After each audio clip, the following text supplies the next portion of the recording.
Nangangalahati na ang buwan pero may ilan pa rin sparkle stars na humabol ng bakasyon. Dahil mainit pa rin, nagbahagi na rin ng ilang summer tips ng ating beauty queen. Makichika tayo kay Athena Imperial. We're halfway through May, kaya ang ilang sparkle stars di na pinalampas pa ang pagkakataon to bask in the sun habang hawak pa nila ang beat ng tag-init. Si ex-PBB Celebrity Collab Edition housemate Vince Maristella nasa island state of mind. Kasama niya pa sa kanyang Siargao trip ang kapwa housemate na si AZ Martinez. Si AZ napacomment pa sa post ni Vince ng Idol.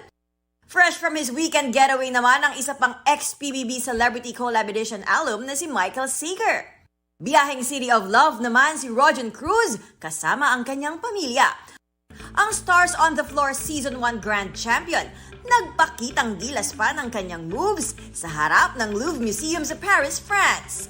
At ngayong tila painit ng painitang panahon, ang ilang beauty queens, di lang basta beauty tips ang i-share kundi pati na rin tips on how to keep slaying kahit mainit. Stay indoors dahil dun may aircon. Pero siguro blotting sheets, it really helps. Para pag feeling mo medyo oiling T-zone, ayun, konting touch-up lang. Always wear comfortable clothes.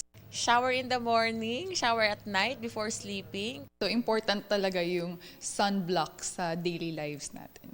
At syempre, ang pinakamahalaga pa rin sa lahat, always stay hydrated. Athena Imperial, nakatutok 24 oras.